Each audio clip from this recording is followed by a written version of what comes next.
What happens when a celebrity chef interview turns into an absolute car crash on live television? Well, buckle up, because Brooklyn Beckham just gave us one of the most uncomfortable moments in daytime TV history. And trust me, you need to hear every single word of what went down. Before we get into this chaos, make sure you hit that subscribe button and drop a comment below telling me whose side you are on in this situation, because this one is going to be divisive. So Brooklyn Beckham appears on the Today with Jenna and Friends show to promote his latest culinary venture. Now, if you have been following Brooklyn's career trajectory, you know he has gone from photography to cooking, and let's just say the internet has had opinions. Jenna Bush Hager is hosting alongside her regular co-hosts, and right from the start, you can feel there is something different about this interview. The energy is not quite right. Jenna opens with what seems like a friendly enough question. She says, "Brooklyn, welcome to the show. We are so excited to have you here." Now, you have had quite the journey from being known as David and Victoria Beckham's son to carving out your own path. Tell us about this transition into the culinary world. What made you want to become a chef? Brooklyn leans back slightly, and you can already see a hint of defensiveness in his body language. He responds, "Well, Jenna, I think that is kind of a loaded question right there. You are already framing me as just someone's son, rather than someone who has genuine passion for food. I have been cooking since I was a kid, and this is not some random pivot. This is something I truly love." The studio goes quiet for a second. Jenna's co-host tries to smooth things over, saying, "I think what Jenna means is that you have had the opportunity to explore different creative outlets, which is amazing. Not everyone gets that chance." But Brooklyn is not having it. He cuts in quickly, saying, "Right, but that is exactly the thing. Everyone always wants to talk about opportunity and privilege rather than skill and dedication. I have trained, I have put in hours in professional kitchens, but somehow it always comes back to my last name." Jenna, to her credit, does not back down. She says, "Well, Brooklyn, I think that is fair for people to acknowledge. You have to understand that when someone comes from a very privileged background and then enters a competitive field like professional cooking, people are going to ask questions about whether doors were opened because of talent or because of connections. That is just the reality." You can see Brooklyn's jaw tighten. He says, "So you are saying I have not earned anything I have achieved? Is that what this interview is really about?" Another co-host jumps in, trying to defuse the situation, saying, "Nobody is saying that, Brooklyn. But you have to admit that having the resources to train at expensive culinary schools and having access to renowned chefs is not something every aspiring cook has. It is worth discussing." Brooklyn shakes his head and says, "This is unbelievable. I came here to talk about food, about recipes, about my genuine love for cooking, and instead, I am being interrogated about my family and my background. Do you do this to every guest? Or just the ones you have already decided do not deserve their success?" The tension in the studio is absolutely palpable now. Jenna leans forward and says, "Brooklyn, we are asking you the same questions we would ask anyone who has transitioned careers and built a brand in a new industry. If you cannot handle honest questions about your journey, then maybe you are not ready for this level of public scrutiny. This is what being in the public eye means." Brooklyn's face flushes red. He says, "Honest questions? You have basically called me unqualified and suggested I have only gotten where I am because of my parents. That is not honest questioning. That is an attack. And frankly, I expected better from this show. I have watched you interview other celebrity chefs, and you never go this hard on them about their backgrounds." One of the other co-hosts, sensing this is spiraling, attempts to redirect. She says, "Okay, let's take a step back here. Brooklyn, why do not you tell us about the cookbook you are promoting? What kind of recipes can people expect to find in it?" But Brooklyn is clearly upset now, and his answer comes out sharp. He says, "You know what? I am not sure I want to talk about my cookbook anymore. It feels like anything I say is going to be twisted into some narrative about privilege and nepotism. Maybe we should just end this interview now." Jenna is not backing down though. She says, "Brooklyn, nobody is twisting anything. We are having a conversation. If you cannot distinguish between critical questions and personal attacks, that says more about your own insecurities than it does about our interviewing style. You are a public figure who has built a brand, and with that comes scrutiny. You need to develop thicker skin." The words hang in the air like a challenge. Brooklyn stares at Jenna for a long moment, and you can see him deciding whether to keep fighting or walk away. He says slowly, "Thicker skin? I have dealt with criticism my entire life. What I do not have to deal with is sitting here while you and your co-hosts tear me down under the guise of journalism. This is not journalism. This is a hit piece disguised as an interview."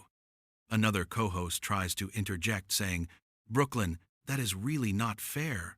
We are just trying to have an honest conversation about," but Brooklyn cuts her off immediately. He says, "An honest conversation would involve you actually listening to my answers instead of waiting for your next opportunity to question my legitimacy.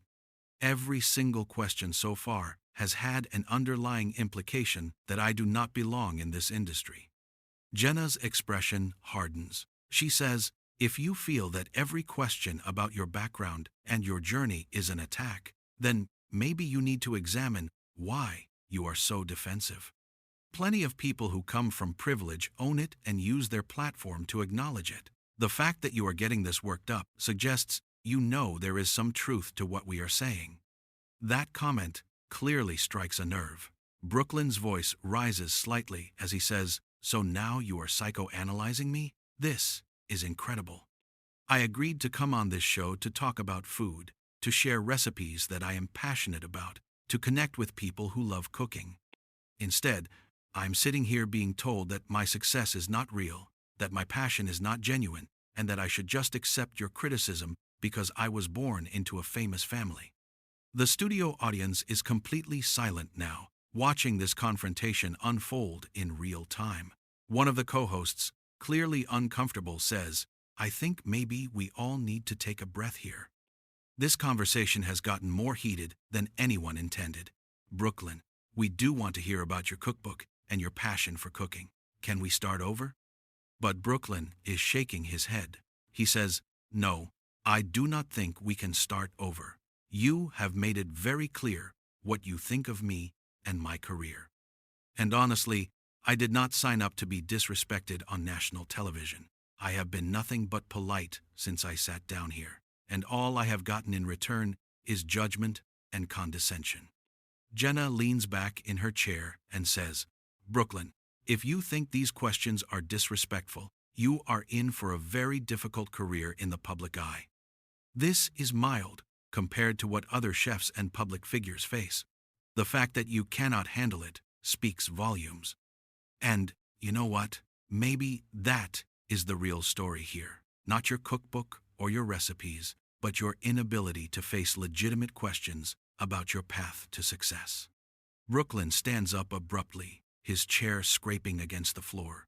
The microphone clipped to him pulls taut. He says, "I am done with this. I am not sitting here for another second while you insult me." This interview is over. The co-hosts look at each other in shock as Brooklyn reaches down to remove his microphone. Jenna immediately stands up as well, saying, "Brooklyn, sit down. You cannot just walk off in the middle of an interview because you do not like the questions. That is not how this works." Brooklyn pauses, his hand still on the microphone pack, and turns to look at her. He says, "Watch me. You have been condescending and dismissive from the moment I sat down. I do not owe you or this show anything." One of the co-hosts, her voice urgent, says, "Brooklyn, please, let's just talk this through. We clearly hit a nerve, and maybe we could have approached this differently, but walking off is only going to make this worse. Think about how this looks." Brooklyn laughs bitterly and says, "How this looks? How it looks is that I refuse to sit here and be disrespected. I am completely fine with how that looks. Jenna crosses her arms and says, "You know what, Brooklyn? This is exactly the problem. You want all the benefits of being a public figure. You want the cookbook deals and the social media following and the television appearances, but you do not want to answer tough questions. You want everyone to just praise you and accept whatever you say without any pushback. That is not reality." Brooklyn's voice gets louder. He says, "Tough questions? You have not asked me a single tough question about cooking. You have not asked me about techniques or ingredients or recipes or anything related to what I actually do. Every single question has been designed to undermine me. There is a difference between tough questions and hostile questions, and you know it." Another co-host tries to mediate, saying, "Okay, I hear you, Brooklyn, and maybe we did focus too much on the background aspect. If you sit back down, we can shift gears completely and talk about the actual food. We can talk about your favorite dishes to make, your cooking philosophy, whatever you want. Can we do that?" Brooklyn hesitates, looking between the hosts. For a moment, it seems like he might actually sit back down. But then, Jenna speaks again. She says, "Although I have to say, if you cannot handle questions about your privilege and how it has impacted your career, you are going to struggle in this industry. Every chef who comes from wealth or fame gets asked about it. Gordon Ramsay gets asked about it. Giada De Laurentiis gets asked about it. It is part of the conversation. The fact that you are so sensitive about it is telling." That does it. Brooklyn's face goes from frustrated to furious. He says, "Sensitive? I am not sensitive. I am fed up. There is a difference between acknowledging privilege and having my entire career reduced to nothing but privilege. I have worked my ass off. I have spent countless hours in kitchens. I have burned myself, cut myself, stayed up all night perfecting recipes. And you are sitting here telling me that none of that matters because of who my parents are." Jenna shoots back, "Nobody said none of it matters. But you cannot expect people to ignore the advantages you have had. You trained at exclusive culinary schools that cost more than most people make in a year. You have had access to Michelin star chefs who would never give an unknown person the time of day. Those are facts, Brooklyn, not attacks." Brooklyn's hands are shaking now. He says, "And I am grateful for those opportunities. I have never said I am not. But you are acting like those opportunities automatically translate to success, like I did not have to put in the work, like I did not have to prove myself in those kitchens, just like everyone else. Do you know how hard it is to be taken seriously when everyone assumes you are just there because of your name? Do you know how many people were waiting for me to fail?" One of the co-hosts, her voice softer now, says, "I think that is actually a really valid point, Brooklyn, and that is the conversation we should be having. The pressure of living up to expectations, the challenge of being taken seriously, those are real things. But you have to understand that from the outside looking in, people see someone who has had doors opened for them that others would kill for. That creates a certain perception." Brooklyn turns to her and says, "I understand that perception exists. I am not stupid.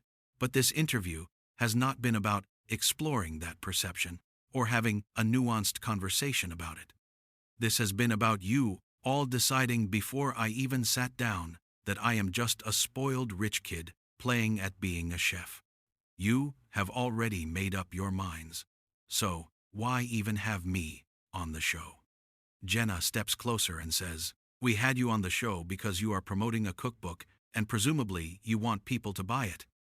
But if you are going to be in the public eye selling products, you need to be able to handle scrutiny. You need to be able to defend your work and your credentials without falling apart the moment someone questions them. This is Media Training 101. Brooklyn rips off his microphone completely now, the wire dangling. He says, "I do not need media training from you. What I need is basic respect, which apparently is too much to ask for on this show. You know what the worst part is? I actually watched this show before.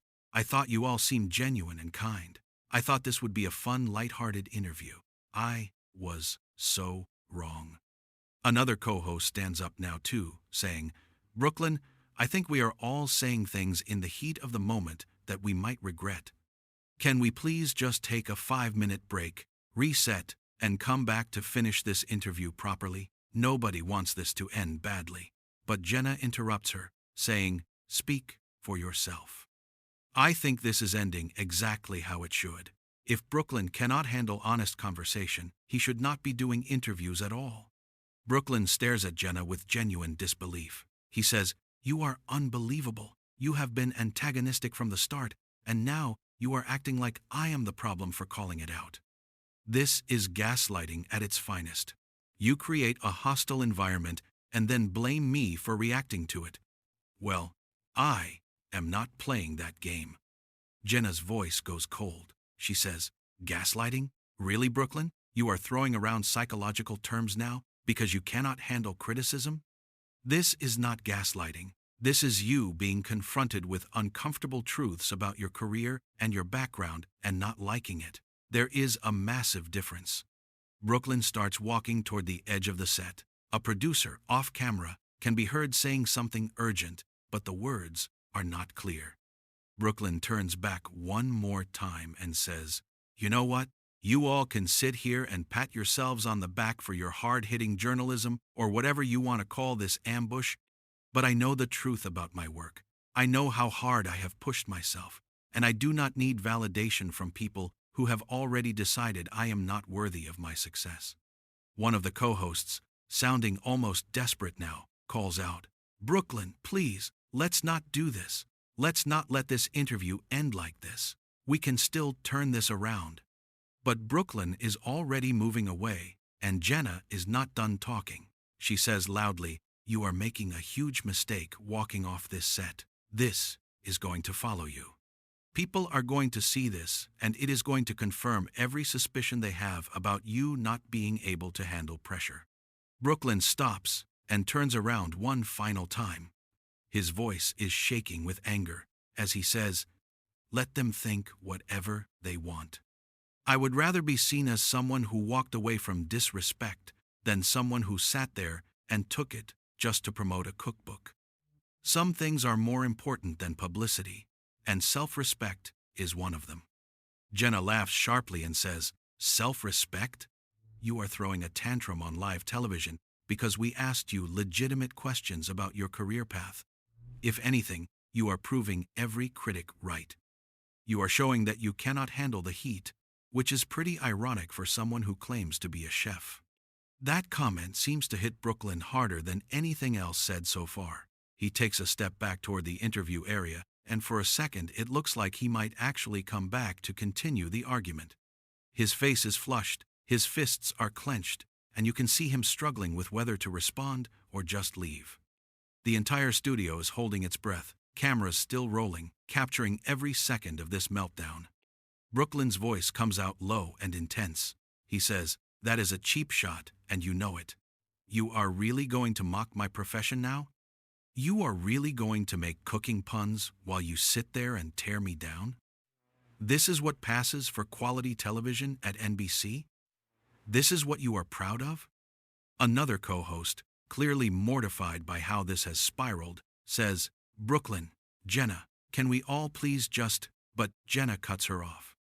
She says, "I am proud of asking questions that need to be asked. I am proud of not giving celebrities a free pass just because they show up on our set. And yes, I will absolutely point out the irony of a chef who cannot handle heat because it is relevant." Brooklyn shakes his head slowly, and when he speaks again his voice is quieter but somehow more cutting. He says, "You think you are some kind of journalistic hero right now, do not you? You think you are taking down the privileged elite, or whatever narrative you have built in your head, but all you are doing is bullying someone under the guise of asking tough questions. And the sad thing is, you do not even see it." Jenna's expression hardens even more. She says, "Bullying? You are calling this bullying? Brooklyn, you are a grown man from one of the wealthiest, most famous families in the world. You have every advantage imaginable. You are not a victim here, no matter how much you want to paint yourself as one. Asking you about your privilege is not bullying, it is accountability." Brooklyn's laugh is hollow. He says, accountability for what exactly? For being born into my family? For taking opportunities that were available to me? Should I have turned down culinary school because other people cannot afford it? What exactly would make you happy, Jenna? Jenna jumps back in, saying, what would make me happy is if you could own your privilege completely without the constant defensiveness. Your accomplishments are inseparable from your advantages, Brooklyn. A cookbook deal at your age, with your level of professional experience, only happens because of who you are. That is just reality. Brooklyn's voice rises again. He says, so, what do you want from me? I have worked in professional kitchens where nobody cared about my last name, where I was just another cook who had to prove myself every single day. Those chefs did not go easy on me because of who my parents are. If anything, they were harder on me. Jenna counters immediately, saying, and you got into those kitchens how exactly? Through a regular application process like everyone else? Or through connections and networks that your family provided? See, this is what you keep missing, Brooklyn. Every step of your journey has been facilitated by advantages that regular people simply do not have. Brooklyn says, you are absolutely determined to diminish everything I have done, are not you? No matter what I say, you have already decided that it does not count because of my background. So, why are we even still talking? This is pointless. Jenna's response is sharp. She says, oh please, cry me a river, Brooklyn. You know what is exhausting? Working 3 jobs to afford culinary school. Not knowing if you will make rent while you are doing an unpaid apprenticeship. Not having a safety net if you fail. That is exhausting. Your kind of exhaustion comes with a very comfortable safety net underneath it. Brooklyn takes a deep breath, and when he speaks again, his voice is controlled, but you can hear the emotion underneath. He says, you are right about one thing, I do have a safety net. I have never denied that. But having a safety net does not mean I have not worked hard. It does not mean I do not have genuine talent, and it does not mean I do not deserve to pursue what I love. I am sorry that my existence offends you so much. Brooklyn shakes his head and starts walking toward the exit again. He says over his shoulder, I am done trying to prove myself to you. I came here in good faith, and you have made it clear that nothing I say will change your mind about me, so I am leaving. One of the co-hosts calls out, Brooklyn, we are live, there is no editing. Whatever is happening right now is going out to viewers in real time. Brooklyn stops and turns around, his eyes wide. He says, this is live? This entire thing has been live? The co-host nods sadly. Brooklyn looks genuinely shocked for a moment. Then his expression shifts to something between resignation and defiance. He says, well then, I guess everyone watching can make up their own minds about who was being unreasonable here. I stand by everything I said. Jenna stands up fully now and says, and I stand by everything I said too. This is what happens when celebrities are not prepared to face real questions. Brooklyn, you have just shown everyone watching exactly who you are. Brooklyn stares at her for a long moment, then turns to the cameras and says, to everyone watching at home, I apologize that you had to witness this. I came here excited to share my love of food with you, and instead, you got to watch me be torn apart on live television. I hope you will still check out the cookbook, because regardless of what has been said here today, I put my heart into those recipes. With that, Brooklyn walks off the set completely. You can hear his footsteps echoing as he leaves, and the cameras stay on the now empty chair where he was sitting. The co-hosts sit in stunned silence for a moment. Then Jenna turns to the camera and says, well, that was unexpected. We tried to have an honest conversation about privilege and access in the culinary world, and as you all saw, it did not go as planned. One of the other co-hosts, looking genuinely shaken, says, I think maybe we could have approached some of those topics differently. That got very heated, very quickly. The camera cuts to a wide shot showing the empty interview setup, and you can still feel the tension in the studio. This is without a doubt one of the most uncomfortable celebrity interviews in recent memory, and the question everyone is going to be asking is, who was in the wrong here? Was Jenna too harsh in her questioning, or was Brooklyn too sensitive in his responses? So, there you have it, the complete breakdown of Brooklyn Beckham walking off the Today with Jenna and Friends show after a heated clash that spiraled completely out of control. Make sure you subscribe to the channel so you do not miss any more celebrity drama breakdowns, and drop a comment below answering this question. Do you think Brooklyn was justified in walking off? Or should he have stayed and finished the interview? Let me know your thoughts.